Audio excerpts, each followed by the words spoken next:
may be seated. The court recognizes Dean Hunter Schwartz to make a few comments. I'm psyched. So here we are, 4 awesome students ready to get after it. 3 judges, for each of whom I am the total fanboy. A packed house of students and faculty. A lot of the faculty who taught them sitting over here to my right. And it's a perfectly gorgeous day and we're in Sacramento. So welcome, enjoy yourselves. I think we are so lucky to have this Final Four competition, our 20th ranked legal writing program. Applause. 20th nationally ranked legal writing program, to be clear. Our top-ranked moot court program. This is great. Thank you for being here, and please enjoy yourselves. All right, thank you, Dean. Hard Thank to you, top if I that. may, Your Honor. I'll just make a couple of opening comments. Hello, I'm Adrian Brungis. I'm one of our faculty members with Global Lawyering Skills. I'm just going to tell you who everybody is, and then we'll get started with arguments, and we'll have a bit more fanfare and hoopla after the arguments. Just so you know, our students in Global Lawyering Skills 2, which is our 2L Research and Writing and Advocacy program, have been working on this problem all year. So there's a downside to getting to competition is you keep having to argue it over and over and over again, right? So this is the grand finale of work that they have been building up to the entire year. The defendants have been representing Dr. Monroe Albrecht all year, and the plaintiffs have been representing Carla Jones. All of our students competed the weekend of March 15th and 16th, so all 2L students did oral arguments. We then had a top 20, a top 8, and that has left us with our fabulous Final Four. And so I believe I'm going in the order that they will argue. We're going to start with Carly Moran and then Blake Sequeira for the defendant appellant. And on this side, we've got Cecilia Wall and Consuelo Amezcua arguing for the plaintiff. And our esteemed panel of judges today, we are welcoming the Honorable Kimberly J. Mueller from United States District Court down here by your train station in downtown. You may be familiar with it. It's a great courthouse. Eastern District of California, which is, normally I would not preside over an Eastern District appeal. Yes. And then we also have, correct. We also have the Honorable Andrea Lynn Hoch, who is with the 3rd District Court of Appeal, right down by the Capitol, and the Honorable Arthur, it's G, I'm sorry, I'm Judge Scotland. Arthur G. Scotland, retired with the, also with the 3rd District Court of Appeal, formerly the presiding judge at that court. And today, being our timekeeper, we have the fabulous Monica Silver, who's one of our fantastic GLS teaching assistants. So without any further ado, we'll call the case and we can begin argument. Thank you.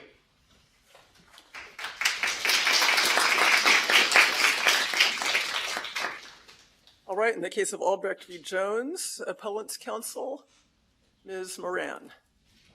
And you are arguing? Personal jurisdiction. Personal jurisdiction. And are you requesting to reserve time? Yes, Your Honor. If I could reserve 3 minutes for rebuttal. All right, so you'll have 12 minutes now. All right. Good evening, Your Honors, and may it please the court. My name is Carly Moran, and I, as well as my co-counsel, Mr. Blake Sequeira, represent appellant Dr. Monroe Albrecht in this matter.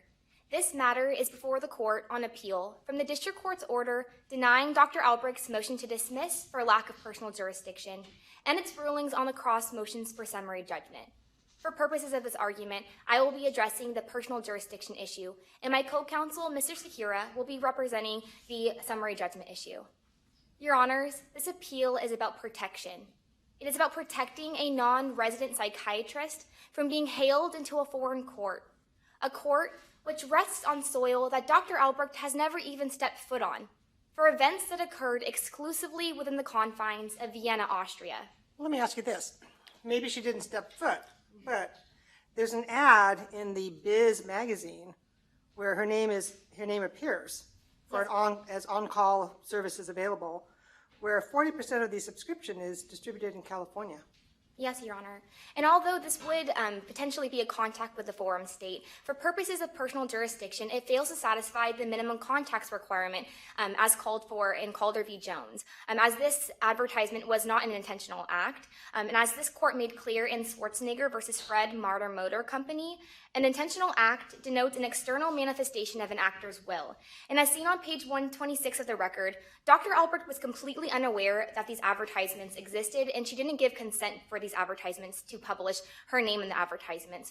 So for purposes of this argument, those wouldn't be considered a contact. So even though you know that you are providing services, you have no obligation to find out how those services are being advertised? Your Honor, in this case, it still would not be considered a contact, as this was not an intentional act that would make that a contact relevant for minimum contacts purposes. And so for that reason, we respectfully request that this court reverse the district court's order denying Dr. Albrecht's motion to dismiss for lack of specific personal jurisdiction for the following 3 reasons. First, Dr. Albrecht did not purposely direct her activities towards California in a way that would support a finding of jurisdiction. Well, counsel, let me interrupt you for a moment.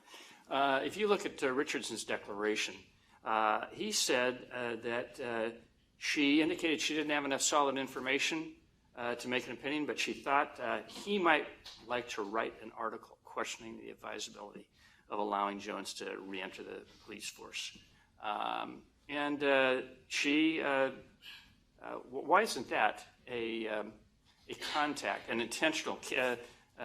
Calder says it's satisfied if the defendant engaged in willful conduct targeted at a plaintiff known to be a resident of the state.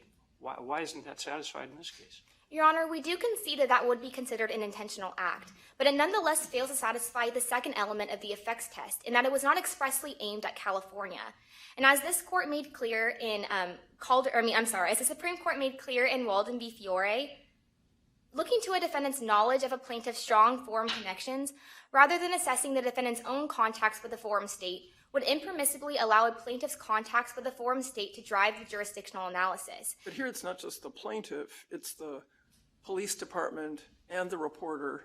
I mean, how are not those combinations of contacts intentional and intentionally targeting plaintiff?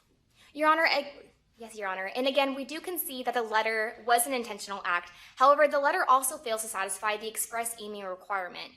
Here, the letter was not expressly aimed at California. Rather, it was expressly aimed at treating the needs of Miss Jones, Dr. Albrecht's patient. Wait, the letter that was sent to the police department? Yes, Your Honor.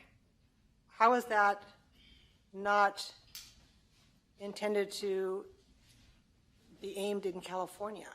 Your Honor, This department's in Citrus Heights, right? yes, Your Honor. That's California. Yes, Your Honor. As evident on page 34 of the record, Dr. Albrecht was merely acting in her professional capacity as a psychiatrist when she fulfilled Ms. Jones's request for a letter attesting to her emotional fitness to return back to active police duty. But that was in fact the request, which she did not fulfill, correct? Shouldn't she have gotten back to Ms. Jones and said, I can't write that letter? Instead, she, on her own initiative, sent a letter to the police department. Your Honor, nonetheless, Dr. Albrecht didn't write anything damaging in this letter. She merely stated, as noted on page 40 of the record, that in her professional opinion, that Ms. Jones might not be emotionally fit to return back to police duty. How is that not? Go ahead. Go ahead. How is that not damaging? Your Honor, in this She's applying for a job, and you get a letter from the psychiatrist that treated her saying, like, hey, not so fast. Your Honor, while it might be foreseeable that this letter might have an effect on Ms. Jones's employment opportunities, as the Supreme Court made clear in Burger King Corporation versus Redzowitz, mere foreseeability of injury in a forum is not a sufficient benchmark for exercising personal jurisdiction. And there is nothing in the record that demonstrates that Ms. Jones's employment opportunities have actually been compromised because of this letter. So absent any evidence that this has actually caused Ms. Jones to suffer harm, it fails to satisfy the second element of the effects test. Which takes me to my second point, that Ms. Jones's claims do not arise out of Dr. Albrecht's contacts with California. And as this court discussed in Panavision International Partnership versus Topian, to evaluate this requirement, this court utilizes a but-for test. That is, but for the defendant's contacts with the forum state, the causes of action would not have arisen. Here, the letter was not the but-for cause of Ms. Jones's harm, and the date the letter was mailed provides support to this point. As noted on page 38 of the record, on June 30th, 2018, unknown to Ms. Jones, Dr. Albrecht wrote and mailed a letter to the Citrus Heights Police Department. But as seen on page 58 of the record, that same day, on June 30th, 2018, Ms. Jones had already retained an attorney and authorized preparation of this lawsuit based upon the belief. Counsel, let me interrupt you for a moment. The harm wasn't, she was in a situation, your client, where she didn't have, in her own words, she lacked proof that Ms. Jones had a mental condition that was problematic. And nevertheless, she then calls a reporter. And the reporter indicates that she thought the reporter should write an article. Is that professional? You call a reporter to get the reporter's advice on what she does as a psychiatrist, and then she leaves the tapes out, which ordinarily are under lock and key. Conveniently, he felt that she left them out for him to see and to get. Why isn't that all combined together, an act directed towards the forum state, because it is directed towards the resident and it's wrongful conduct? Your Honor, in this case, the interaction between Dr. Albrecht and Mr. Richardson occurred exclusively in Austria. But as this court made clear in Panavision International Partnership versus Topian, the but-for requirement is satisfied only if the defendant's contacts with the forum state gave rise to the claims. And in this instance, those interactions have no bearing or no contacts with California, so it does fail to satisfy the second requirement. Wasn't the intention, at least isn't there a reasonable inference that the intention was that he would write an article, or somehow this information would get to the foreign state so that Ms. Jones would not be hired as a police officer? Wasn't that the whole idea? Perhaps, Your Honor. However, as the Supreme Court in Burger King Corporation versus Redzowitz makes clear, mere foreseeability of injury in a forum is not a sufficient benchmark for exercising personal jurisdiction. And moreover, this court correctly noted in Morrill versus Scott Financial Corporation that harm must have actually been suffered by the plaintiff in the forum state as a result of the defendant's contacts with the forum state. So in this instance, those interactions occurred exclusively in Austria, and they fail to satisfy the minimum contacts requirement as laid out by the Supreme Court. I assume you're getting to the reasonableness prong of the test. Yes, Your Honor. If you could explain why Austria could be considered in any way an alternative forum here. Your Honor, in this case, Dr. Albrecht still resides in Austria. All of the alleged breach of confidentiality occurred in Austria, and so Austria would be an alternative forum that Ms. Jones would be able to litigate her case in. How would it be effective and convenient to the plaintiff? Isn't that a requirement? Your Honor, as this court made clear in Corvette Corporation versus Noble Industry, neither the Supreme Court nor this court has ever given much weight to the plaintiff's preference to litigate in her home forum. And moreover, as the Supreme Court in Bristol-Myers Squibb versus Superior Court makes clear, the primary concern in assessing personal jurisdiction should be placed on the burden on the defendant. And moreover, the Supreme Court in Asahi Metal Industry Company versus Superior Court of California made clear that the unique burdens placed upon one who must defend themselves in a foreign legal system should have significant weight in assessing the overall reasonableness of stretching the long arm of personal jurisdiction over the national borders. So here, because Dr. Albrecht resides in Austria, it would be burdensome to have her travel from Austria to California to defend herself. And moreover, any interest that California might have in adjudicating the privacy claims of Ms. Jones is countered by strong public policy considerations. As this court made clear in Wright v. Yackley, in medical service cases such as this one, the forum state's natural interest is countered by strong public policy considerations. That the traveling public would be ill-served if medical services were to be prescribed by a doctor's concerns as to where the patient may carry the consequences of their treatment and in what distant lands they may be called upon to defend it. So in this case, strong public policy weighs against the exercise of jurisdiction. This is more than treatment. This is more than treatment. And she was asked to provide a letter supporting her employment, her application to get back as a police officer. A letter sent. There's also a phone call made to a reporter that she knows was working on the story at the time and wrote for California. And she allows the reporter to come to her office. She leaves the tapes on a bookshelf marked plainly Jones, leaves the room, and then suddenly says, oh my gosh, they're not there. Gosh, I wonder where they are. Are they at home? I don't know. Next day they reappear. Oh, I guess I was mistaken. I mean, there's an inference here that she purposely intended those tapes to be taken and used in California. Your Honor, here, that doesn't satisfy the something more as required by the Supreme Court in Walden v. Fiore. There needs to be something more than a mere foreseeable effect on the plaintiff in the forum state. Rather, there needs to be some type of showing that the defendant actually formed a contact with the forum state. So because that event happened exclusively in Austria, it fails to satisfy the minimum contacts as required. So is Calder wrong? Is Calder decided wrongly when it says the jurisdiction requirement is satisfied if the defendant engaged in wrongful conduct targeted a plaintiff known to be a resident of the forum state? Should we not follow that? Is it wrong? Your Honor, here our case can be distinguished from Calder v. Jones. In Calder v. Jones, it was the defendant's contact with California, which were articles published about the plaintiff that had the effects of injuring the plaintiff in California. Here, again, Dr. Albrecht has formed no contacts with California that has had the effect of injuring Ms. Jones in California. Thank you. All right, counsel, that's your time. All right, we'll hear now from Mr. Is it Sequeira? Sequeira, Chief Justice. Sequeira, all right.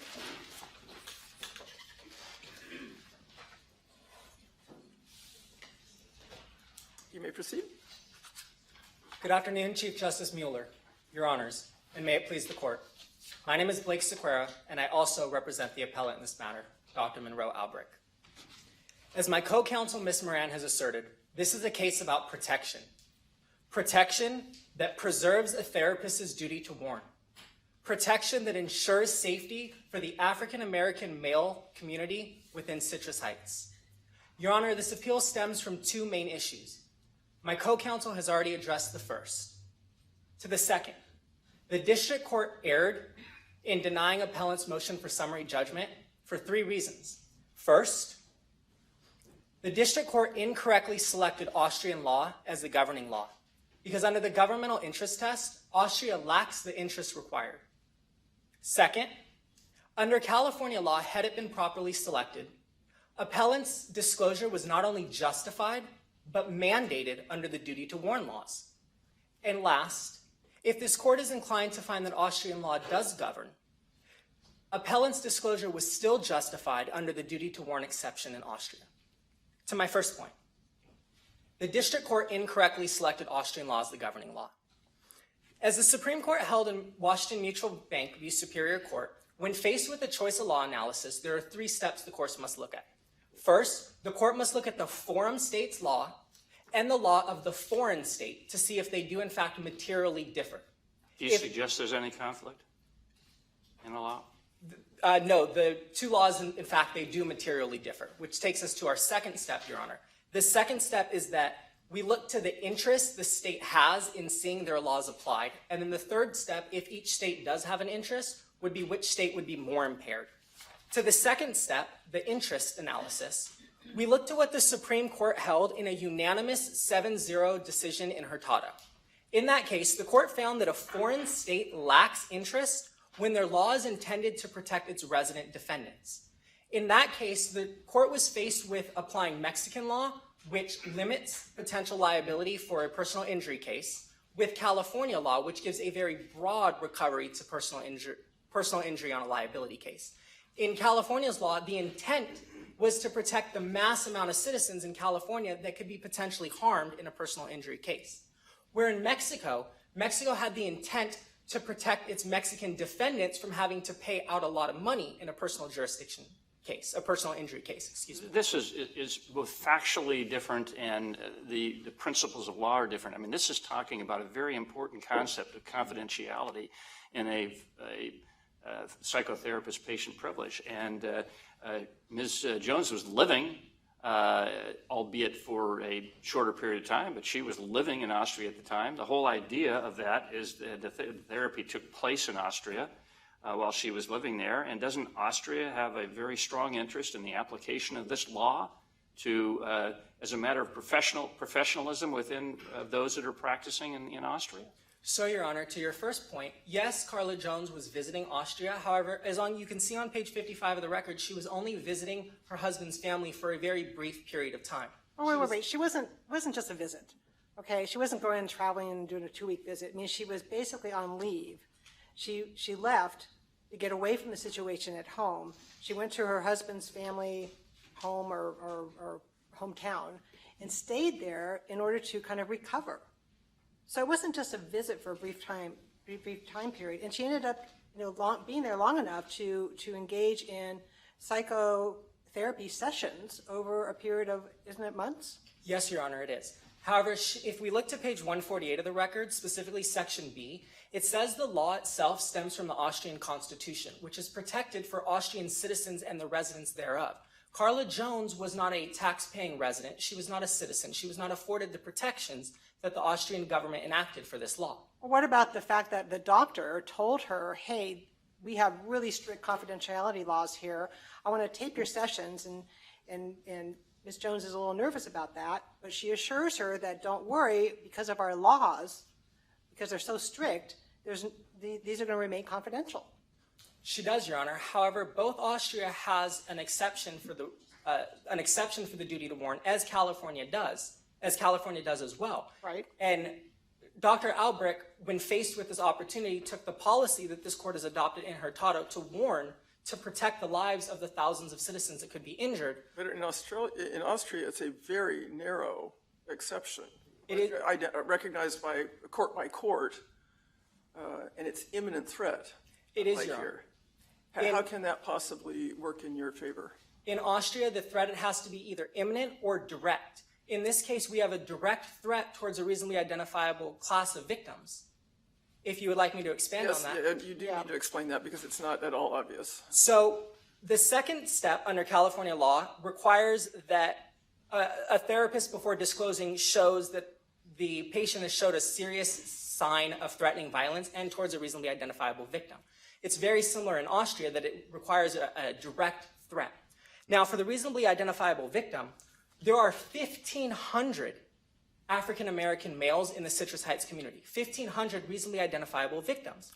Let me interrupt for a moment. Maybe I'm wrong on the law here, but I'm wondering if you're accurately stating it. As I understand it, it says it's strict nondisclosure except where an imminent threat of a criminal act involving the life, personal integrity, or freedom of the victim, a specific victim, at least that's the way it seems to be, and the damage must be certain and highly probable. Yes, Your Honor. On page 148, I believe the line directly under that, it says the danger must be direct or imminent. And in this case, the danger is direct. It's directed towards a reasonably identifiable class of victims. And in this case, the Third District Court of Appeal has held in Inri Kevin F. Where's the evidence of the direct threat? The direct threat towards the identifiable victim? Yes. Okay, thank you, Your Honor. The direct threat, if we look to page 134 of the record, we can see where Carla Jones has disclosed about these dreams she's been having. In these dreams, two black men jump out of a bush. They scare her, and she pulls her service weapon, and she rapidly fires. She says she's going to shoot first and ask questions later. That's 10 years. That's 10 years ago. Your Honor, it's 5 years ago. 5 years? Yes. All right. And it's important to note. So does staleness matter at all? Is 5 years, what in the record supports the conclusion that we should ignore that 5-year gap? Well, Your Honor, although it's been 5 years, the last time Carla Jones was in uniform with a gun on her waist, a life was lost. Only a year after that, she's saying in these dreams that she recounts doesn't indicate that she's a police officer at the time. That's not the only dream that she recounts either. No, Your Honor. However, although she's not a police officer in her dreams, she's still scared of the African-American males, and she still shoots first to kill the African-American males. But she has other dreams. It's not targeted at African-American males. There's another dream that she gives an example of, which is she's being attacked by wild dogs, sometimes large men with indistinguishable faces. Yes, Your Honor. However, looking at page 134 of the record, when talking about these dreams with Dr. Albrecht, Carla Jones says she's not sorry that she's killed an innocent being in her dreams. She would do it again. But she's gone on since then. Address the time lapse. She's finished a course at college. She's been a teacher. There's nothing to indicate that those psychiatric issues are still live. Yes, Your Honor. So there are 2 points to that. First, if we go back to page 8, we can see that Carla Jones alleges in her complaint that she still experiences the stress and the fear that she experienced when she was an officer when she had shot and killed an unarmed African-American male. She still feels those to this day. Looking at Looking back to when she talks The about problem that I'd like you to address in that regard is when you look at the doctor's declaration on page 5, paragraph 11, she said, I had no way of knowing if Jones's emotional state had significantly improved in the years since I had seen her for therapy. And then later on page 6, paragraph 15, I lack proof, particularly of her recent mental state to justify making any sort of official report. Precisely, Your Honor, and that's what makes this so important that Dr. Albrecht did disclose, because she doesn't know over the course of these 5 years if it's gotten worse. Or better. Or better, yes, Your Honor. However, again, looking at page 8 of the record, in the complaint, she alleges she still has the same fears that she's felt. In addition, Your Honor, But she may have techniques to overcome those fears. We don't have any evidence right now, do we, that if she was hired as a police officer, that she's basically going to kill an innocent person? no, Your Honor, but throughout these past 5 years, she has never been put in that instance. She has never had to perform a traffic stop with an African-American male getting out of the vehicle where she is fearful. She has been a teacher. She has taken classes. As you can see on page 59 of the record, she was a PE teacher. She was never placed with fear that she had felt back in 2012 during the original shooting. Back on your identifiable victim, you said class of victims. Yes, Your Honor. What authority supports your argument that a class can qualify, given in particular the Mavrutis case, if I'm saying that correctly? Yes, Your Honor. So if we look to what the Third District Court of Appeal held in Inree Kevin F., we can see that in that case, a inmate within a community called Our House of the California Youth Authority had made threatening gestures towards another inmate. The court found that not only did the therapist have to disclose to that potential victim in Our House, but to any other potential location that that patient might be transferred to. It leaves us with over 3,000 potential victims. In addition, if we look to a 2018 case that the Supreme Court held, Regents of University of California v. Superior Court, we can see in a 7-0 unanimous decision that the court has held that a university owes a duty to protect its citizens or all of its classmates when another classmate has made a threatening gesture towards one of them in a therapy session. What about the Berry case? Was the Berry case wrong in concluding that the public at large is not a reasonably identifiable victim? It was not, Your Honor, but here we can limit the scope down to just a mere 150, 200 potential victims. And to do that, Appellant respectfully asks that this court take judicial notice on the 2018 census survey of Citrus Heights. In that survey, there are approximately 88,000 citizens within Citrus Heights. Of that, only 3.7% are African American. That brings us down to approximately 3,200 people. Of those 3,200 people, about 45% are male, which takes us down to 1,500 people. We can dwindle that down even further into specifically the beat that Carla Jones would be working as a peace officer. That takes us to 1,500 readily identifiable potential victims in the Citrus Heights community. Victims that we ask this court to protect because it's a case about protection. Your Honors, Is the primary duty of a therapist under California law to the patient or to the public? the primary duty is to the patient. However, it's very important to note that the Supreme Court held in Tarasoff that a therapist has a reasonable discretion when deciding whether or not they should warn to protect the public. And in that case, the therapist had to warn to protect an individual life of being lost. That's very similar here where Dr. Albrecht was faced with the decision of having to disclose information to potentially protect 150 readily identifiable victims in Citrus Heights. Your Honor, under those two circumstances, because California law should apply and the duty to warn mandates that Dr. Albrecht discloses these threats, the motion for summary judgment should have been granted. Again, where are the threats? She had dreams. Okay, but where is the threat that she is actually going to harm someone? Well, Your Honors, looking back to page 134, she specifically says, I have it in front of me. She specifically says, so long as somebody looks at her funny, she will shoot first and ask questions later. She's continuing to say That could happen anywhere. So is your class now anywhere Ms. Jones goes, she's carrying a gun, so she's going to shoot first and ask questions later? It is not, Your Honor. If we look at those dreams, her threats are directed towards African-American men who have jumped out of bushes. Only one of the dreams is directed at that. The second dream does not indicate race. Yes, Your Honor. If we look at page 8 of the record, we can see that in the past, although exonerated, This is exactly what Carla Jones did. Carla Jones shot and killed an unarmed African-American male. Dr. Albrecht knew that had occurred. That's why the therapy sessions existed. Dr. Albrecht was faced with protecting from the African-American male citizens from Carla Jones doing this again. Your Honors, the summary judgment should have been granted. The district court erred in denying the summary judgment. However, in addition, if this court is inclined to find that Austrian law were to apply, the threat is imminent. It's directed towards a reasonably identifiable class of people, and it's certain or highly probable to occur. It's highly probable that if she gets and performs an additional traffic stop and gets the same fear she felt back when the first incident occurred, she's going to re-trigger the same feelings, and it's going to happen again. She's going to shoot and kill an unarmed African-American male again. That's argument untethered to the record. Yes, Your Honor. My colleague has pointed out. Thank you. So to conclude, we ask this court to reverse the district court's ruling in denying the appellant's motion to dismiss, the motion for summary judgment, because under California law, she was obligated to disclose. Thank you, Your Honors. All right. Thank you, counsel. We'll turn now to Respondent's counsel.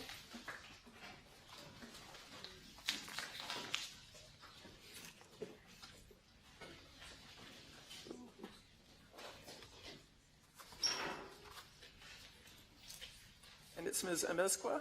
Yes, Your Honor. All right. You may proceed when you're ready.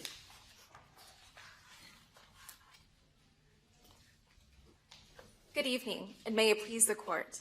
My name is Consuelo Amezcua, and I, along with my co-counsel, Selena Wall, represent appellee Carla Jones in today's matter. First, I will discuss the personal jurisdiction issue, and then Ms. Selena Wall will discuss the summary judgment issue.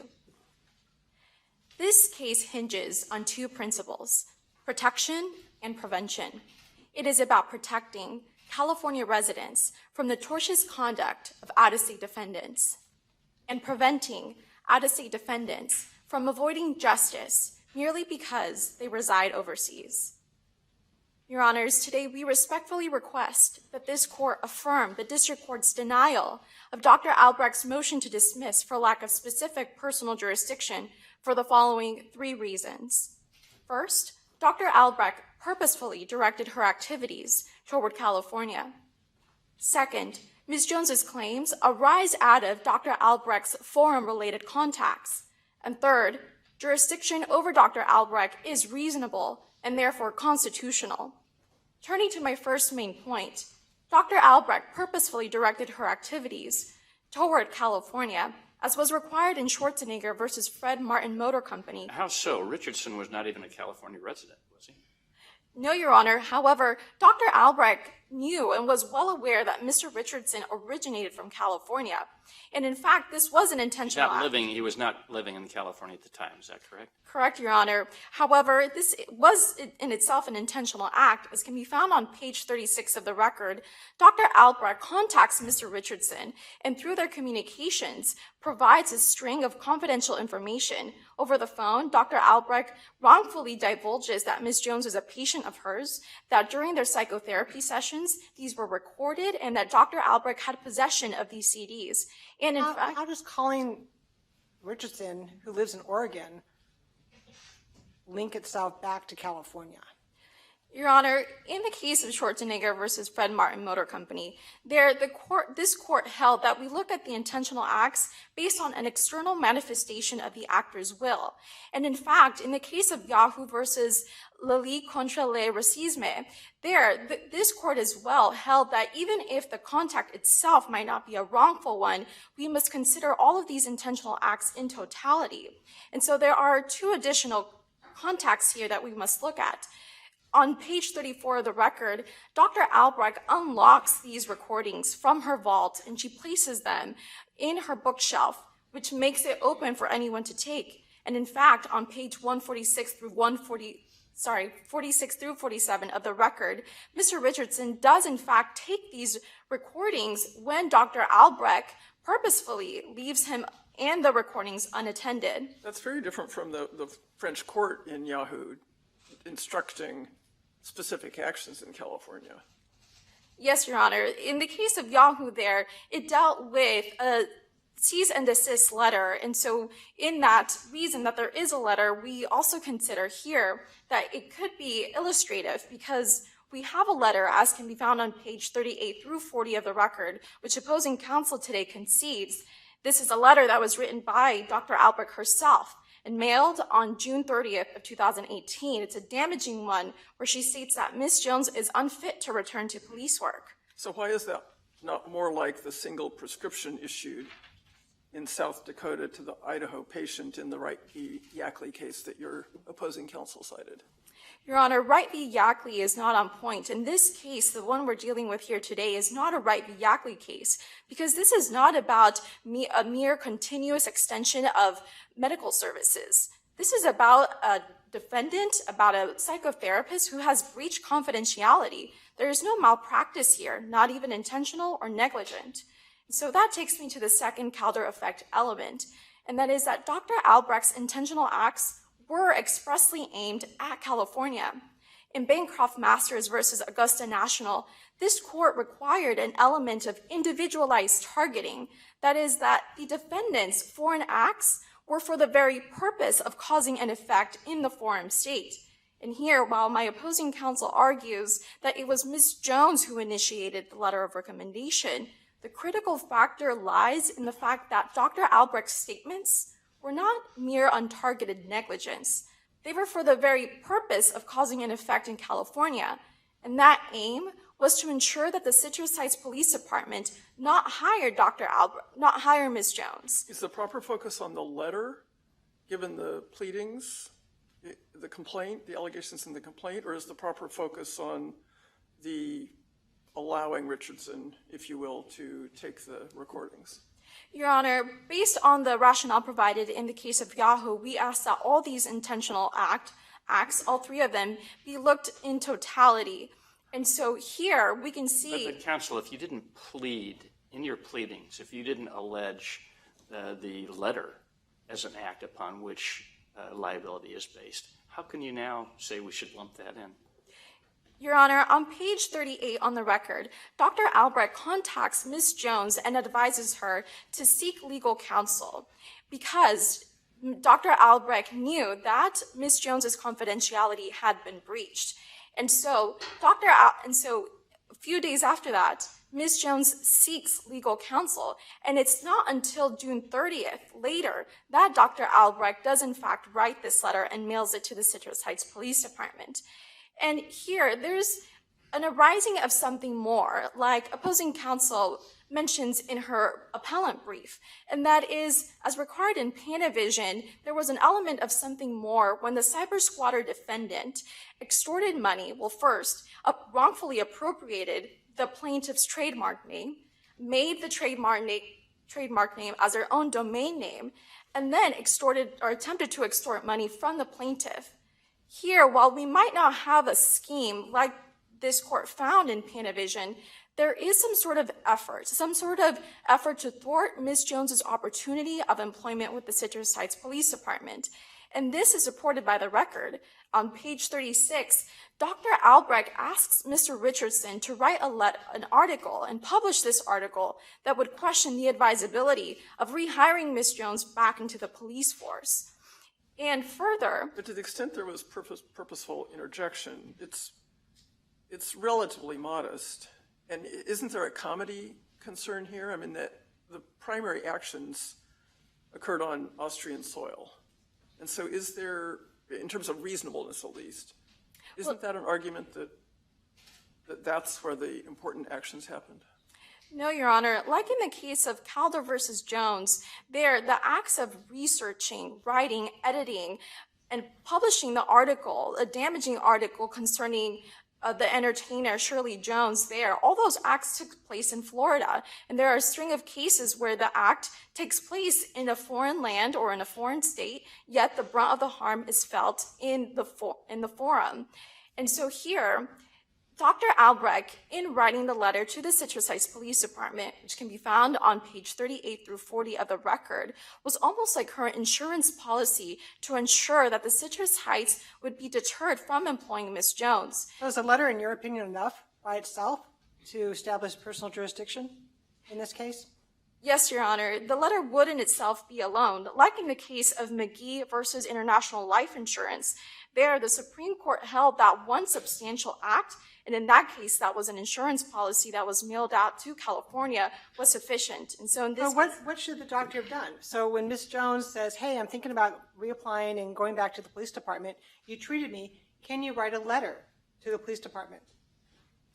So the fact that she basically complies with the request, granted the letter was not what Ms. Jones expected, she complies with the request, so that in and of itself, she's complying with the request, subjects her to personal jurisdiction in California. Your Honor, Dr. Albrecht did not, in fact, comply with the instructions that Ms. Jones provided.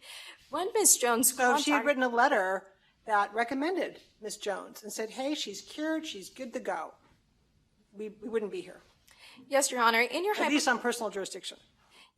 No, Your Honor. If Dr. Albrecht had even proceeded to write a letter, even a positive letter of recommendation, we would still be here today because Dr. Albrecht proceeded knowing that Ms. Jones had expressly refused to waive confidentiality, as can be found on page 35 of the record.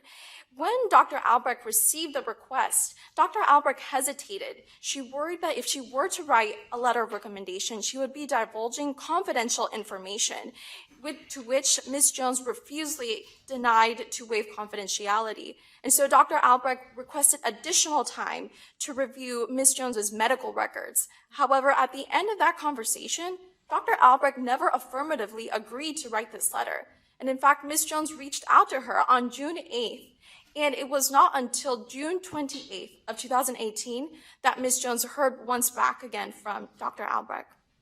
In terms of the forum-related context, can you clarify for us, again, your opposing counsel has pointed out the Panavision test. The question is, was there injury but for the context? And where's the injury? Yes, Your Honor. To the first part of whether there's a harm, here, Ms. Jones's harm is twofold. First, Ms. Jones suffered from the mere fact that her confidentiality was breached. There is no question that there was an egregious invasion of privacy, and this led to extreme and emotional distress, as can be found on page 8 of the record.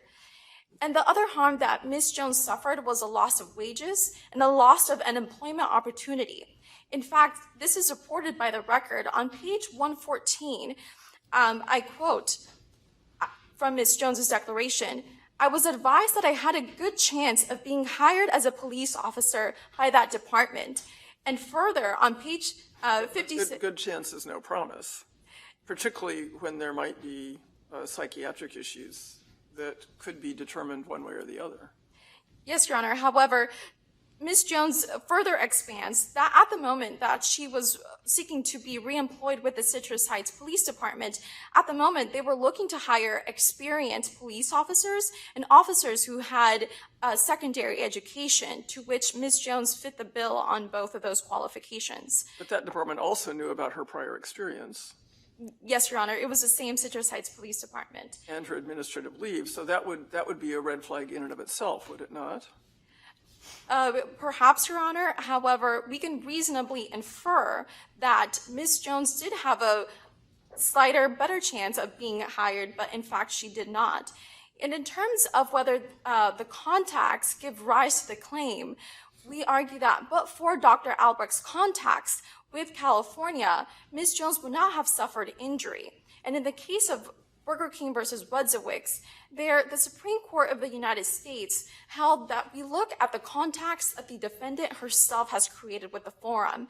And in the case of Yahoo there, we look at the purposeful contact that gives rise to the claim. And so here, we look at page 34 of the record where Dr. Albrecht contacts, emails, requests, and even pays the Sacramento Daily News to mail to her all articles that pertain to Ms. Jones's prior workplace. So we haven't spent, you're running out of time, we haven't spent much time on the third prong, which is the exercise of jurisdiction must be reasonable, components of fair play and substantial justice. And the defendant says, the extent of the personal, of the defendant's purposeful action, they argue that really wasn't purposeful. There's certainly a burden on a defendant, and defending in a California forum, they talk about Austria's significant interest in their law and most effective resolution, etc. Why there is an alternate forum? That's a significant burden, isn't it, for that defendant to come and have to defend here? No, Your Honor. While opposing counsel argues that it would be extremely inconvenient for Dr. Albrecht to be hailed into California to litigate this matter, in fact, in Panavision, this court held that in today's modern era of new modes of communication and inexpensive air travel, the defendant's burden decreases significantly. And in fact, it wouldn't be so burdensome to have Dr. Albrecht be hailed into this court. Moreover, in the case of Sinatra versus National Enquirer, this very court also held that it was reasonable to hail in a defendant from Switzerland to litigate a personal jurisdiction matter in California because the defendant maintained U.S. ties. And here, as can be found on page 3 of the record, Dr. Albrecht maintains being a U.S. citizen, and she's still a licensed practitioner in the state of New York. But in New York, yeah, not California. Yes, Your Honor. However, that is not the test of specific personal jurisdiction. We only need minimum contacts. And for reasons of public policy, this is a case about ensuring that a psychotherapist has the express consent. And here, as the case in McGee warned, we must not force plaintiffs like Ms. Jones to have to follow their tortfeasors to where they are. Thank you. All right, that's your time. Thank you, counsel. And now Ms. Wall.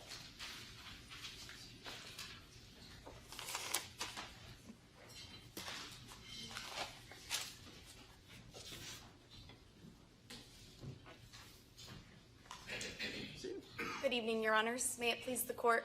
My name is Selena Wall, and I also represent the plaintiff appellee in this matter, Ms. Carla Jones. This matter is before the court on defendant's appeal of the district court's ruling granting plaintiff's motion of partial summary judgment. Through this appeal, the defendant seeks to destroy the basic privacy protections that are afforded to patients in a confidential relationship. Accordingly, plaintiff respectfully requests that the court affirm the district court's finding of summary judgment. The district court properly granted plaintiff's partial motion for summary judgment because under Austrian and California law, defendant breached her duty of confidentiality. And this second main issue of summary judgment has 3 subpoints. First, the court should apply Austrian law to this case rather than California law. Second, under Austrian law, defendant breached her duty of confidentiality. And third, even if the court chooses to apply California law, the defendant was still in breach of confidentiality. Why doesn't California have a greater interest in applying its law to protect the public than does Austria to protect someone that doesn't even truly is not a resident, not a citizen of Austria? Yes, Your Honor, that brings me to the comparative impairment analysis, which was laid out in Washington Mutual Bank v. Superior Court, which is a 2001 California Supreme Court case. And in that case, the court stated that the court must look at what interest, if any, each party has in having their law applied to the case at hand. And here, Austria's interest would be more impaired than having California's law applied, than California's interest in having this law applied to the case.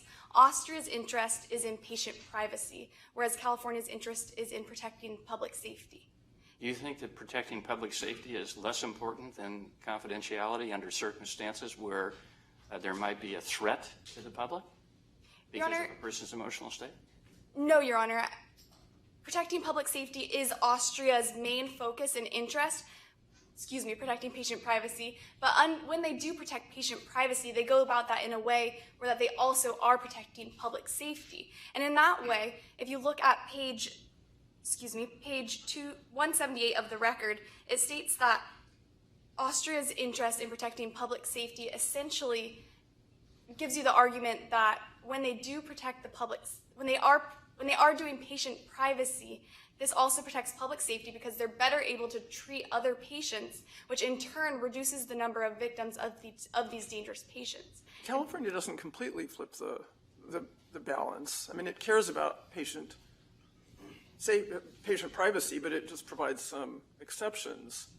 And isn't California law, can you tell us, is California law more mainstream at this point, given the recognition of the need to take account of public safety?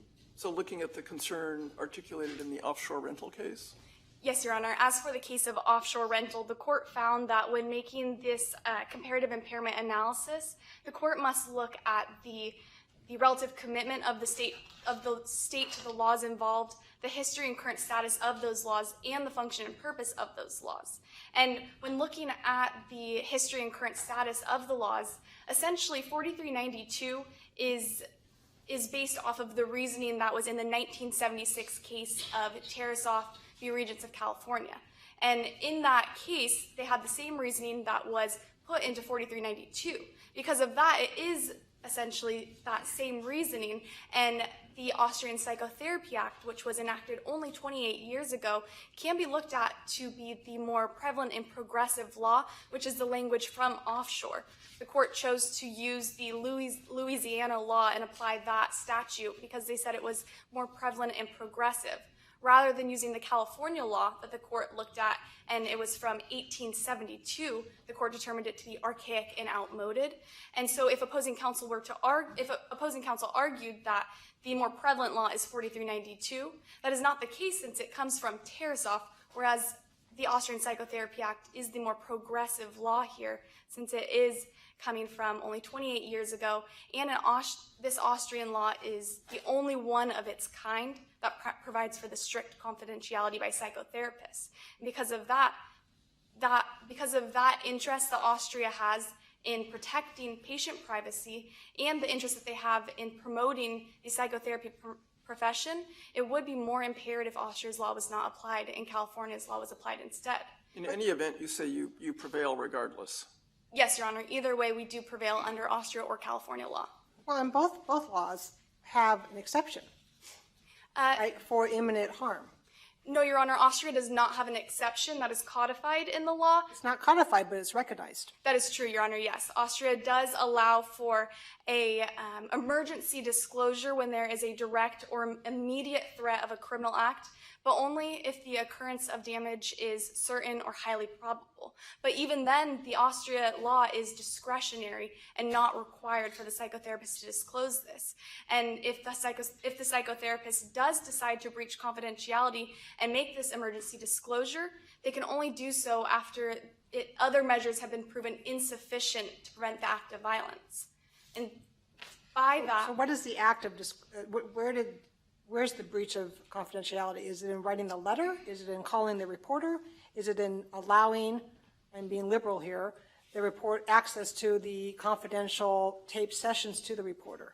Yes, Your Honor. The breach of confidentiality is calling this reporter, telling him about her psychotherapy sessions with Ms. Jones, and then also telling him that there were recorded sessions of those psychotherapy sessions. And then the reporter comes to Austria, where he does access those recordings that were left out for the reporter to take. And in that... There's no direct proof that the doctor gave or created a situation that allowed the reporter access to those tapes. Yes, Your Honor. It's sufficient that just calling the reporter and telling him about the tapes and about the psychotherapy sessions, that would be sufficient to be a breach of confidentiality. But also, if we look at the evidence in the light most favorable to the non-moving party, it is clear that these tapes were left out and given access to the reporter. Well, I don't know whether it's clear. Okay, the tapes are on the bookshelf. The reporter, for some reason, has a visit to Austria and comes by and sees her. She leaves the office to consult with someone else for a few minutes. He decides to take them. I mean, there's no direct evidence, is there, that the tapes were provided to the reporter knowingly by the doctor? No, Your Honor, there's no direct evidence, but opposing counsel's argument is that she had a duty to warn the public. And in having that duty to warn, as opposing counsel argues, she essentially left those tapes out for him in order to warn the public. And that's the opposing counsel's argument. Well, but she also, isn't there evidence in the record that she had moved the tapes from their secure location, which was under lock and key, to the shelf because she was going to review them? That's correct, Your Honor. That isn't in the record, but she had moved those tapes onto her desk after she had spoke to the reporter on the phone, and she did know that he was coming into her office. And when he came into her office, she left the office for a brief moment of time, leaving those tapes out for him to see with Miss Jones' label on those tapes for him to take. And she said that she did not I don't know whether she left them for him to take. That's where I'm having a problem. They're on the shelf. There's probably a whole bunch of other stuff that's on the shelf too that might be confidential as well. But I don't know whether she intentionally left those tapes on the bookshelf for him to see and take when she left the room. Your Honor, it would be sufficient that just her calling Mr. Richardson and disclosing to him that she was seeing Miss Jones and that there were recordings that she was concerned about and that she didn't think that she would be fit to be a police officer in Citrus Heights, that would be sufficient to be a breach of That's enough. So I don't even need to even think about the tapes on the bookshelf. That would be sufficient, Your Honor. Isn't there enough here to send it back for trial? They're factual questions, right? How can it be decided as a matter of law? Under both California law and, tell me what the law is if it's Austrian. But what's the law that we look to on breach of confidence if it's Austria? Under Austrian law, it is the law stating that the Austrian Psychotherapy Act provides that psychotherapists must keep confidential all secrets shared with them in the exercise of their profession. And there's no exception to that law except for what I stated was the emergency disclosure that psychotherapists may use, and they are not required to use, in certain situations where there's a direct or imminent threat of a criminal act and the occurrence of damage is certain or highly probable. So it's just the act itself, nothing else. Yes, Your Honor, and here there was no direct or imminent threat. It is clear from the record that Miss Jones, even 5 years ago, did not make any direct threats, and at this time she has not made any direct threats. Why isn't there at least a tribal issue material fact as to whether there's sufficient evidence to indicate that there was an imminent threat? Because under Austria law, Your Honor, there is no tribal issue of material fact. It is clear that there was no direct or imminent threat that would allow the defendant to disclose this confidential information under Austrian or California law. Austrian law does not allow this disclosure under broad situations such as the one that we are in. It only allows it to narrow situations such as where there would be a more direct threat and it was an emergency situation. This was opposing counsel says that there was a direct threat. There was a direct threat to, albeit a larger group, not a particular person, but to a group of individuals, and that at least there's a question as to whether or not there was an imminent threat. And you're suggesting we should say that as a matter of law, there was no imminent threat. That's correct, Your Honor. This was 5 years ago, and Miss Jones, what she stated was what was happening in her dreams. This was not what was happening in reality. In reality, what she told the defendant is that she would shoot anybody that looked at her the wrong way. This is not a direct or imminent threat that would fall under the Austrian Psychotherapy Act to disclose 5 years later, after the defendant has not spoken to Miss Jones. She has not assessed Miss Jones' current mental state. If she would have spoken to Miss Jones, she would have learned that Miss Jones had been going to school, had been working, and at the time she reapplied to the police department, she felt that she had recovered from that trauma that she suffered from. She felt. She left the psychiatrist's treatment on her own, right? That's correct, She was Your not Honor. discharged. She wasn't told you got a clean bill of health. That's correct, Your Honor. And if the defendant would have contacted Miss Jones, they could have spoken about the current mental state of Miss Jones, but she didn't. Could have, but they're extreme statements. Even if they're in dreams, if they're extreme statements. So again, why is that not a triable question? Your Honor, the facts are clear that it was 5 years ago, and that is not a direct or imminent threat under Austrian law. Is there anything in the record that allows the court to conclude that there's no threat? Yes, Your Honor, it's been 5 years since this psychotherapy session occurred, and this was in the dreams that Miss Jones was talking about. She didn't ever exercise this in real life. She was in psychotherapeutic treatment and divulging her confidential information of what was happening in her nightmare she was having. This was not real life that she was talking about. And that brings me over to California law. Under California law, even if the court chooses to apply California law, Miss Jones, or the defendant, breached her duty of confidentiality by disclosing this confidential information. Under the United States United States Code of Medical Ethics provides that information disclosed to a physician during the course of a patient relationship is confidential in the greatest possible degree. California does allow an exception under Civil Code 4392, which states that a therapist can breach confidentiality and disclose this confidential information if and only if the threat that they learn that the patient poses a serious threat to a reasonably identifiable victim. And in Tarasoff v. Regents of California, a 1978 California Supreme Court case, the court found that the patient in that case was stating to the therapist a specific victim's name that he intended to kill, and he told that to the therapist.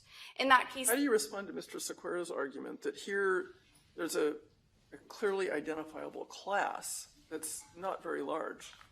150 persons can be specifically identified in Citrus Heights who would be put at risk. Yes, Your Honor. I'm not sure where opposing counsel is getting the number of 150 people.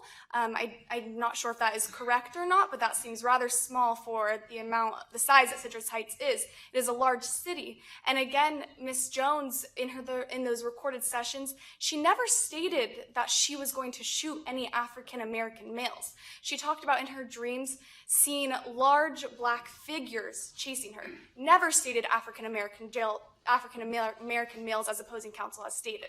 She also... Let me interrupt for a moment, because you only have a minute left.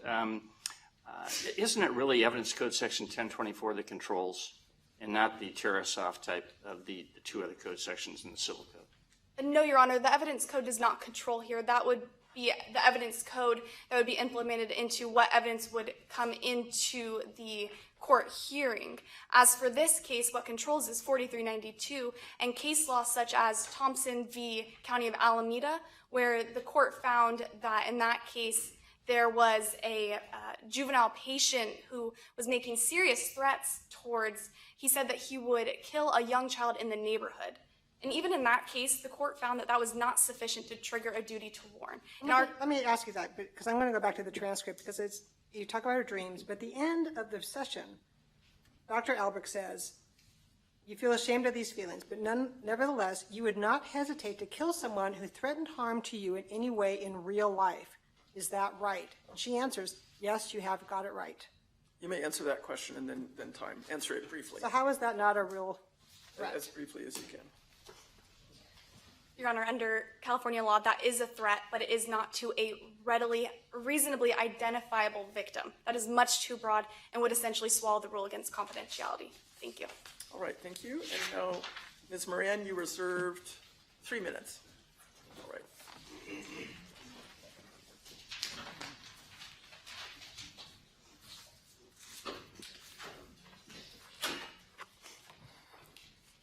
You may proceed. Your Honors, I would like to address 2 points on rebuttal, specifically opposing counsel's contention that because Dr. Albrecht knew that her conduct of leaving the tapes out in Austria, as well as her interactions with Mr. Richardson in Austria, would have the effect of injuring Ms. Jones in California, that this would be a sufficient minimum contacts with California. And second, opposing counsel's contention that there is no readily identifiable victim in this case.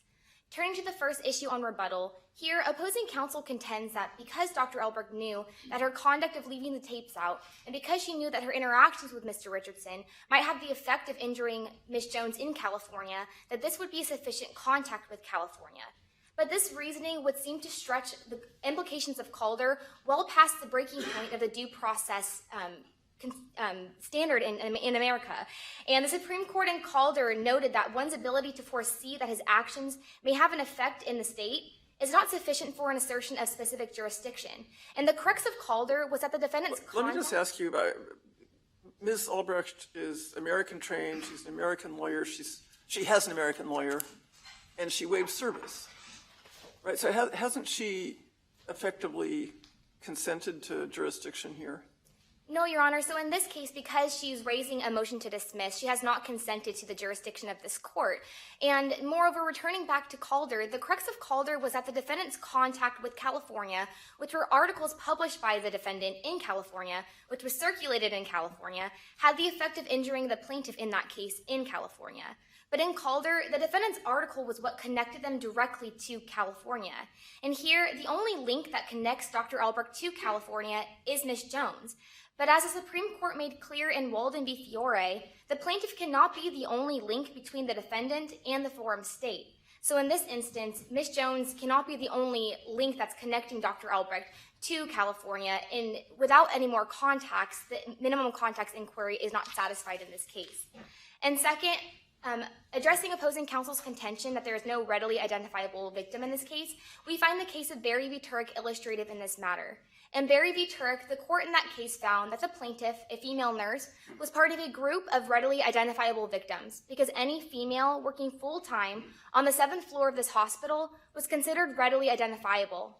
And here, although our case does differ factually from Berry v. Turk, the same reasoning that the court applied in that case can be applied here. Similar to the threat in Berry v. Turk, where the threat was narrowed down to a specific hospital, a specific floor, and a specific gender, here we can sufficiently narrow down Ms. Jones's threats to specifically the state of California, specifically the city of Citrus Heights, specifically males, and we can narrow down the threat even further to specifically the male African-American residents of Citrus Heights. And what authority supports a class as big as 150? Your Honor, in this case, we find the case of Berry v. Turk illustrative. Thank you. All right, that's time. The matter is submitted. Thank you very much.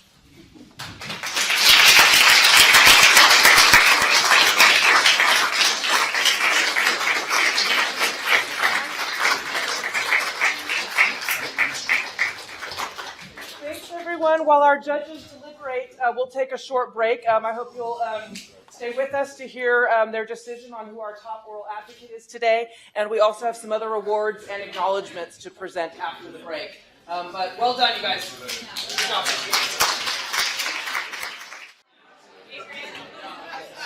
All rise.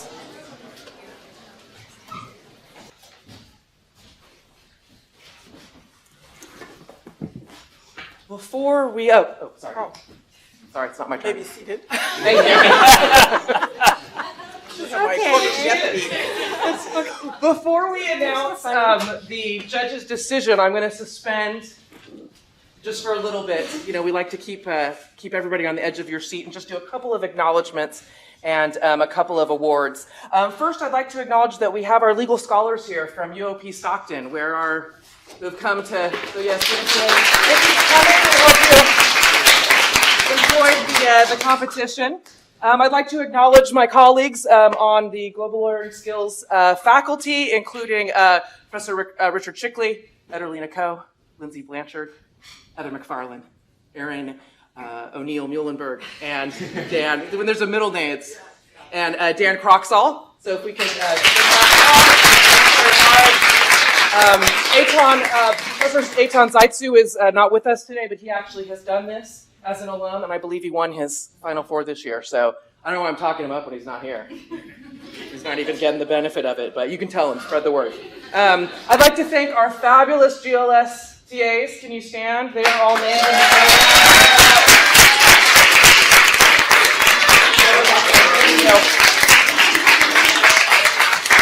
Our TAs are fantastic. They have also heard this argument 17,000 times. They've timed it, so they've contributed immensely to the bench brief that the panel used. So thank you so much for all of your efforts with us this year. And finally, the family, friends, cohorts, colleagues, parents, significant others. I don't know if we have pets in the room this year. You all have probably heard the argument many, many times as well. I know that our advocates thank you for your support. We love having you here to see the final show. So thank you all as well. As our panel certainly knows and our students know, we don't get to this point without first writing a very strong, persuasive, thoroughly researched and vetted appellate court brief. And so I'd like to acknowledge our best brief nominees before we do our oral advocacy awards. But those are also, our nominees are also named in your programs, but I will shout their names out as well. For the appellants, The nominees were Timothy Brown, Alex Howland, Carly Moran, Lauren Orozco, and Hector Ramirez. And for the appellees, Kimberly Karuba, Thomas Humane, Svetlana Sakina, Megan Shiner, Allison Southard, Emily Thorey, and Paul Woods. So congratulations. And all our GLS II professors submit their top briefs for submission. We have a committee that reviews it, and then we ultimately will decide on top two, appellant and appellee's brief, which I would like to announce now. Are you ready? Okay, so our best appellant's brief award goes to Carly Moran and Lauren Orozco.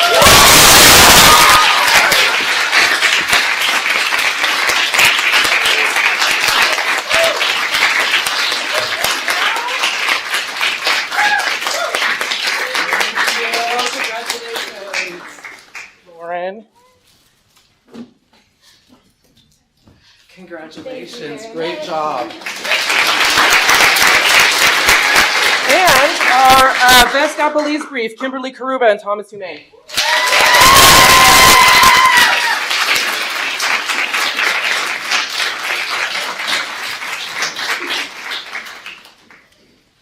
Yay! Congratulations. Okay, and we'll do photo ops at the end too, so if you're trying to get a photo very quickly. Congratulations. Nice work. There you go. Thank you. Okay. Well, I'm hoping that our judges have reached consensus, and all of the top four will receive some fabulous prizes and a disbursement from the Diana P. Scott Award, which was an alumni who bestowed upon us a fund for oral advocacy, and those funds will be distributed among the four of you. There are also some funds being distributed on behalf of McGeorge to our best brief writers, so that information's in like your secret envelope of stuff. So without further ado, your honors. All right. First, we're going to give you each a little bit of feedback. We know you're exhausted. This has been a long process, but we're going to take turns and just maybe give you one or two thoughts. And then we will tell you who we have agreed is the best oral advocate. So I'm going to acknowledge, for purposes of today, our junior colleague. I'm a has-been, you know. They're the real deal. I'm a geezer over the hill. He was going to elbow me if I presided incorrectly, but I didn't get an elbow. Thank you. You did remarkably well. All right. First of all, before we talk about the oralists, I do want to say something about the brief writing, particularly in the California courts and the California appellate courts. The name of the game is the briefing. And if people think they can come in at oral argument and by sheer oratorical skills change tentative judgments that the court has, it just rarely happens. It does happen every once in a while. So writing, the brief writing, so incredibly important. The most important part of an appeal. I will just do them in order. Do you, do them. Do you, I will critique you in order. But I do want to say, I'm having trouble here. Okay, I'm old. No, I think he's just out of practice. He's out of practice. Yeah. But I do want to say, first of all, that all of you, I'm going to speak generally, all of you were extraordinarily well prepared. You had an amazing grasp of the record, and you had an encyclopedia grasp of the law. I would venture to say, and Justice Hoch can speak as well to the California Court of Appeal, you were in the top echelon of what we would expect from very accomplished practitioners as appellate specialists. You really shined, all of you shined in different ways. So very quickly, Ms. Moran, poised, incredibly poised, confident, good responses to questions. You went toe-to-toe with a good use of authority. You really knew your authority very well. You did a good job distinguishing one case, and I can't even remember what the case was. The only thing, we had kind of a little comment about this. At 2 point, you conceded, well, I'll concede that, or you said perhaps something, but then you went on to show why that concession should not doesn't adversely affect your client. I'm always one that thinks, gee, should you ever use the C word, concede? And probably not, I wouldn't, but Justice Hoch had a different point of view and thought it's very refreshing that when you can concede something but say it, but it doesn't make a difference. Right. I think all in all, you did an exceptionally good job. In rebuttal, I would have started out by focusing really on the second point rather than the jurisdictional point, because I think you summed that up very well, but you closed very well. Mr. Segura, is that? Segura, sorry, I'm so bad at I can't even pronounce my own name sometimes. You also really knew the record well. You cited to the record incredibly well. You also were very good in using the facts and the law and responding to questions. It was really a good give and take. I mean, you didn't back down. You were poised and did a very nice job. The only concern I might have had is at one point I thought I got the impression you might have been overstating the rule of law, maybe going over the edge a little bit. Maybe not. Maybe you all know this case far better than I. I only spent a little time preparing for this. You've been spending so much time, so I probably was wrong anyway. But no, I thought you did a nice job. Okay. Can I just say Consuelo? Sure. Because I can't pronounce your last name, and I apologize. I'm old. Can you stop saying that? It's true, I admit it. I thought you also were incredibly poised. You seemed very comfortable. One of them will comment about maybe too comfortable, but in terms of the podium. But I thought you really had a wonderful grasp on the cases and the facts. And when you were distinguishing, or you knew the Yahoo case, you just did your responses to questions were very good. You were not defensive in any way. You seemed to be very comfortable, and you captured my attention very well, which sometimes is a hard thing to do in a case. I mean, you kind of really pulled me into your argument in a very effective way. I thought you were very persuasive, did an exceptionally nice job in a very professional way. And then Selena, you knew the facts. My gosh, you were very confident on the facts. You made a really great argument about the law, the Austrian exception, and how that applies. So I thought that was very, very good. And I thought you made a very good transition to, California law, and that was very good. I felt that you might have been able to use the facts a little bit better, but there's a limited amount of time. But I think you should be proud of what you did. You all should be proud of what you did. So. All right. And in federal court, appellate judges are called judges. Right. And so for today, I'm a judge. thank you, Judge Scotland. Yes, you've taken a demotion. A demotion. Judge Hoch, Okay. a.k.a. Justice Hoch. Okay, thank you. I would echo some of the comments, is that I would be so thrilled to have any one of you appear in front of the court in a real case as a real lawyer. It was a joy. And you knew the facts, you knew the record, and you could distinguish the cases, and you were all poised. And you don't have to be poised to win. I mean, because it's a little nerve-wracking. I know that. I remember still being on the other side, believe me. So Carly, I'm going to go by first names if that's okay. You can't really object, so it's okay. Yeah, it's kind of the way it goes. I thought you were poised. I kind of read somebody about poised. You had really good eye contact. You did talk fast, but you were also clear in pronouncing the words. I mean, I heard the words, and I think part of that may have been nerves, and that's okay. You had really good sights of the record, good knowledge of the cases, and when I heard concede the first time, I went like, whoa, what was that? I wrote down. And I heard the second time, I was like, wow, okay. And I think for me it was refreshing, because you conceded an issue and then you pivoted and told me why it didn't matter, because here's what you want to look at. But I have to say, I don't hear that very often in oral argument, and I appreciate someone being upfront about the strength and weaknesses of their argument and be able to pivot to the strength, the arguments they want to make. So I actually like that. But it was surprising. I don't hear it very often. I see it in briefs, and they're not always right. I mean, it's just the fact, right, okay, just the fact that someone concedes an issue in a brief or an oral argument doesn't mean that we, as a court, have to agree and take that concession, and we don't always. Because sometimes, you know, hard to know, it might surprise you, people concede an issue that they really shouldn't concede. But I thought you did a good job with that. Blake, you did a good job. You were a little stiff in the very, very beginning, but then you loosened up a little bit, not too much, so don't worry about that. You were projected, I could hear you. You were creative in your arguments, and I kind of was a little bit, but it threw me a little bit. And again, you're all more prepared than I was on this case. You've been working on it.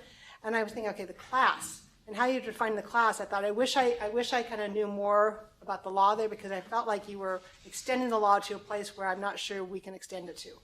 But it was creative, and I like people who are creative and make the best of the facts, and you did a good job.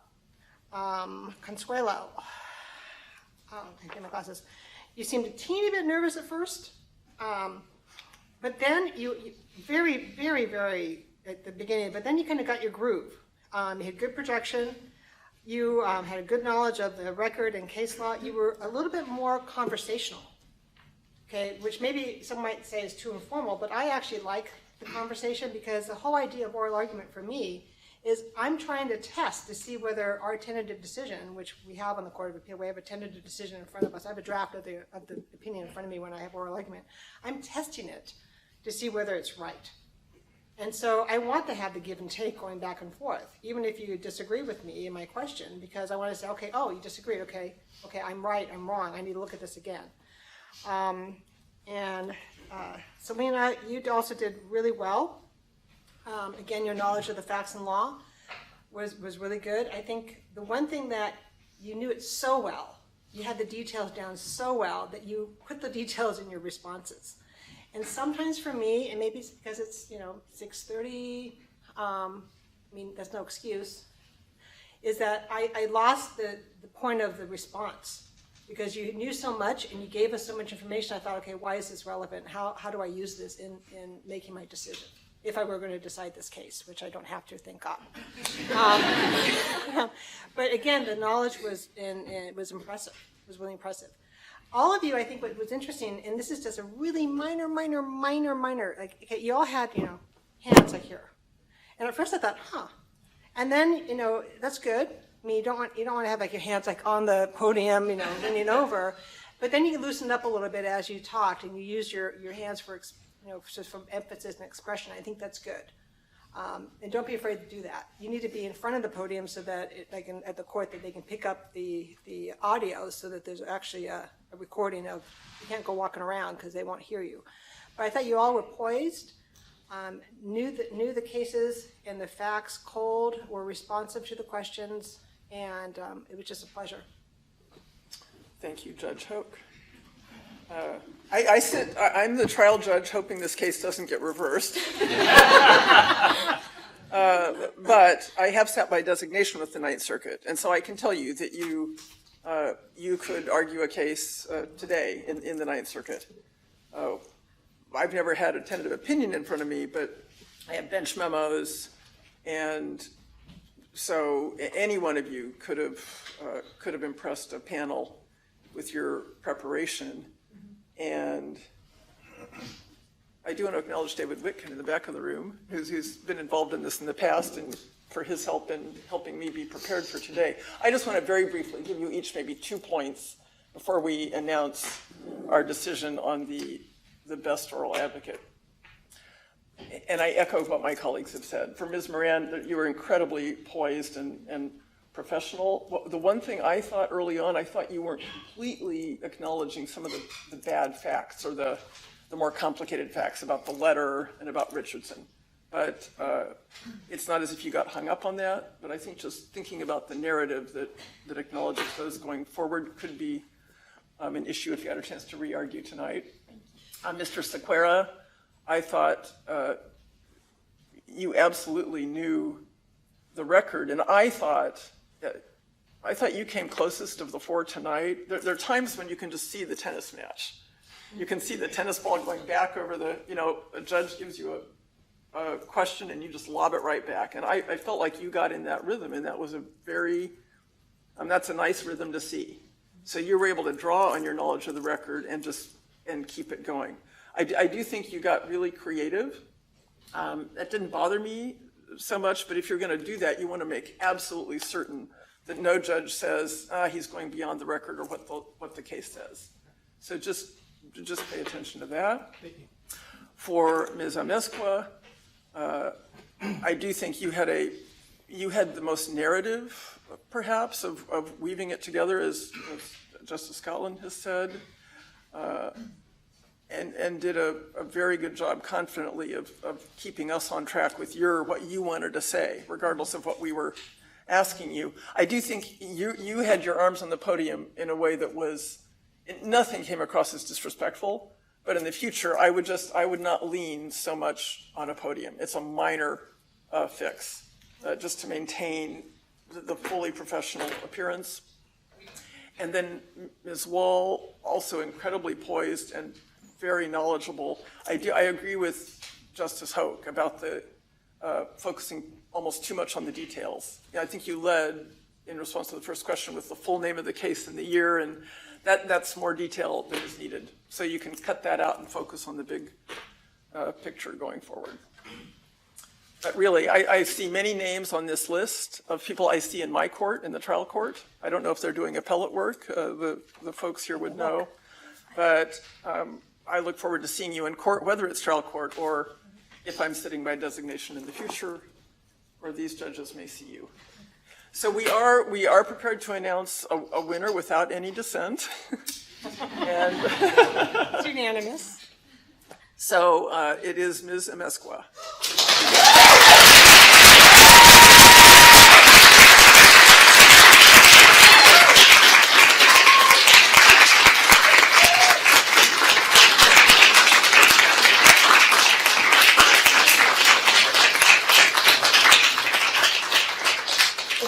Thank you, congratulations, and thank you to our esteemed panel of judges. If our participants, our best brief winners, and the judges could stay for a bit so we can do some photographs and I can bestow some additional prizes and certificates on everybody. But please proceed to the reception, which is in the Grand Salon.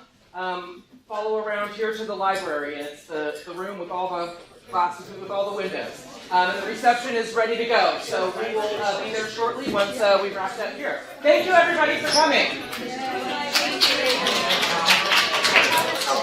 Now I'm not Very here. welcome. Nice job. Wonderful job. Good job. Yeah.